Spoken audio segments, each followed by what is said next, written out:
Dans cette vidéo, on va faire un point de ce qui se passe du côté de Wall Street autour du Bitcoin. Si vous êtes sur le marché des cryptos depuis minimum janvier 2024, vous l'avez vu tout au long de l'année 2024, ce qui a drivé principalement le Bitcoin, c'est l'afflux de liquidités sur le Bitcoin. Il y a eu bien évidemment plus d'entrées que de sorties. Je sais, aujourd'hui, il y en a un qui s'est détaché des autres en termes de popularité, c'est IBIT, c'est-à-dire l'ETF de BlackRock. C'est celui également qui a le plus acheté. Et c'est d'ailleurs, au passage, le meilleur lancement dans l'histoire des ETF du côté de BlackRock quand on regarde le bilan de l'année 2024. Et quand on regarde le niveau d'activité du côté des ETF en comparaison avec le price action de Bitcoin, on peut parler de corrélation. Ce que je veux dire, c'est que quand il y a plus de sorties, en général, le Bitcoin a des difficultés à être positif. En général, on voit un Bitcoin qui stagne, voire qui est dans le rouge. De l'autre côté, on a tendance à voir un Bitcoin dans le vert à partir du moment où, quand on regarde du côté de Wall Street, il y a beaucoup plus d'achats, beaucoup plus de rentrées que de sorties. Et sur ce début d'avril, lié au contexte dans lequel nous sommes, cette incertitude, et on est toujours dans cette phase-là, hein, c'est juste que là, on a un petit peu de repos, si on peut dire. Et ça a l'air de s'améliorer, entre guillemets, la situation entre les États-Unis ou la Chine, où c'est plutôt, attention, Donald Trump, on peut le dire, qui retourne sa veste. Donc, à voir comment ça va évoluer. Bien évidemment, avec lui, tout peut se passer dans un sens comme dans l'autre. Mais on peut voir maintenant que, il y a un changement, en fait. Ça a commencé déjà la semaine dernière, où on peut voir le seul jour qui a été négatif, c'était le 16 avril. Alors bien sûr, on avait démarré la semaine timidement. Bon, pour 1,5 million, autant dire qu'il ne s'est pas passé grand-chose. Mais si on regarde cette semaine, là, on a un réel changement. 380 millions de dollars d'achat de BTC. Aucun ETF n'était vendeur. Et si on regarde, bon, Grayscale, lui aussi, était acheteur. C'est dire. Le 22, quasiment 1 milliard d'achats. Le 23, pareil, quasiment 1 milliard d'achats. Ça fait longtemps qu'on n'avait plus vu de tels chiffres en ce qui concerne les ETF, ce qui se passe du côté de Wall Street en ce qui concerne le Bitcoin. Et regardez le Bitcoin. Si on regarde aujourd'hui le prix du Bitcoin, on est à 93 000 dollars. Il faut comprendre que les gens qui achètent, ok, c'est des gens comme vous et moi. Sauf que la majorité d'entre eux sont des gens qui n'ont pas réellement d'expérience ou plutôt pas de connaissances en ce qui concerne le Bitcoin. C'est plus lié à son cours. Le Bitcoin monte, le Bitcoin devient intéressant. Le Bitcoin commence à faire parler et on compare le Bitcoin notamment au SP500 et ce genre de choses et il performe mieux. Et donc les gens se disent, OK, boum, on va aller sur Bitcoin. Vous comprenez? Donc, bien évidemment, ça influence le comportement des gens. Et là, on a un Bitcoin qui est repassé au-dessus des 90 000 dollars. Donc les gens se disent, waouh, Bitcoin revient, Bitcoin est de nouveau à la mode, c'est cool. Allez, c'est bon, on va aller rechercher. C'est ce que les gens pensent, je pense. Sinon, ils ne seraient pas acheteurs. C'est que ça peut aller plus haut.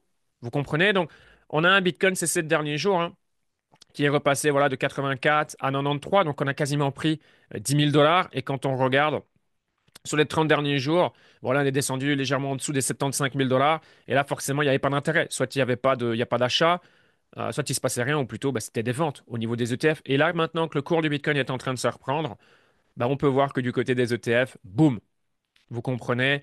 J'avais regardé le Coinbase Premium en début de semaine et on pouvait voir qu'il se passait définitivement quelque chose du côté des institutionnels.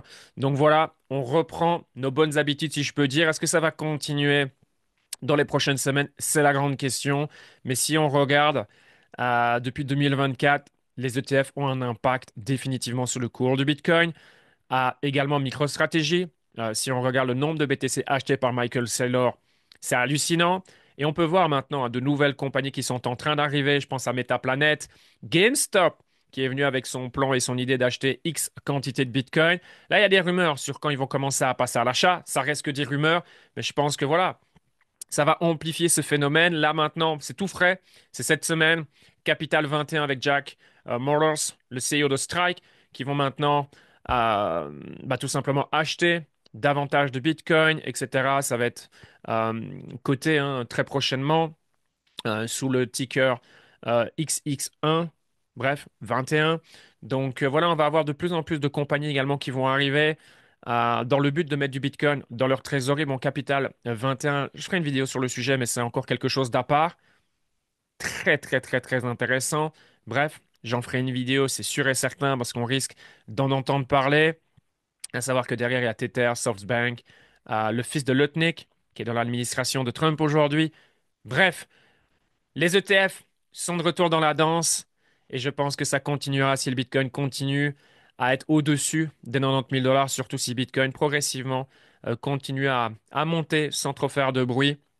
Bien sûr, si le Bitcoin se rapproche de faire de nouveaux plus hauts, parce qu'on en a quoi? Probablement 15% des plus hauts. C'est pas fou, hein. Et pourtant, l'intérêt, il est à zéro. Je pense que définitivement, les afflux sur les ETF vont augmenter. Parce qu'encore une fois, c'est toujours la même chose. Les gens vont FOMO, les gens vont courir après les prix, les gens vont être excités et les gens veulent faire de l'argent. Donc les gens vont se dire, OK, il y a de l'argent à se faire avec Bitcoin. Et on le sait, à chaque fois que Bitcoin a été chercher les 100 000, ça fait toujours parler forcément dans les médias. Donc ça peut influencer les gens, bien évidemment, à investir sur cet actif. Donc voilà, ça fait vraiment plaisir et c'est important toujours d'avoir un œil sur ce qui se passe du côté des ETF. Moi, c'est devenu une habitude. Voilà, depuis janvier, c'est devenu une habitude de toujours avoir un coup d'œil au minimum une fois par semaine pour voir un petit peu ce qui se passe du côté de Wall Street, Coinbase Premium. Bref, avoir un indicateur de ce qui se passe parce qu'encore une fois, il faut comprendre les règles du jeu aujourd'hui. Ça influence tout simplement le cours du Bitcoin, que ça soit dans un sens ou dans l'autre. Donc voilà pourquoi c'est des données qui sont très, très, très intéressantes, qui sont à suivre. Et en tout cas, ça fait vraiment plaisir de revoir de tels chiffres en ce qui concerne le Bitcoin. Vu la journée d'aujourd'hui en cours, je ne serais pas étonné qu'on soit encore positif. Clairement, on va voir comment on va clôturer la semaine. Mais voilà, c'est un petit cheat code, si on peut dire. C'est de suivre, bien sûr, attentivement le niveau d'activité de Wall Street, puisque ça influence le cours du Bitcoin et le Bitcoin influence l'ensemble du marché. Et comme je le dis et le redis, on a toujours une dominance Bitcoin très importante. Donc voilà, il n'a jamais été aussi important pour n'importe quel investisseur crypto d'avoir un portfolio principalement composé de Bitcoin. Encore une fois, ce n'est pas un conseil en investissement. Ça ne s'appliquera pas à tout le monde, parce qu'il y a d'office des personnes qui se diront, moi, je suis un profil plus agressif, et donc je suis OK déjà avec le risque que je prends. Et donc voilà, je n'ai pas forcément de Bitcoin dans mon portfolio ou une faible partie, et je vais davantage sur des altcoins. Voilà, chacun sa stratégie, ça peut payer, hein. C'est juste qu'il faut être peut-être plus fort mentalement. Euh, et ça, il faut bien le comprendre, surtout quand on voit ce cycle, hein. Ça fait maintenant un bon moment qu'on attend une Alcon Season qu'on n'a toujours pas eu. Ça ne veut pas dire hein, qu'on n'a pas fait de jolies performances. Il y a des actifs qui font des choses très, très, très, très intéressantes. Et il y a des gens qui n'ont pas de Bitcoin et qui ont fait très, très bien les choses ces 12-18 derniers mois. Est-ce que c'est la majorité? Définitivement non. C'est une minorité, mais c'est possible. En se concentrant sur de bons actifs, notamment des top layer one. Regardez Solana, maintenant Sui, que j'appelle le petit frère de Solana depuis un bon moment maintenant. Mais bref, le sujet ici principalement, c'est Bitcoin, c'est Wall Street, et on peut voir les ETF qui reviennent dans la danse. Ça fait grand plaisir. En tout cas, si vous aimez ce genre de contenu, n'hésitez pas à mettre un petit like. Et puis surtout, si vous voulez davantage d'actualité en temps réel, rejoignez mon canal Telegram gratuit en description. Sur ce, on se voit pour une prochaine vidéo.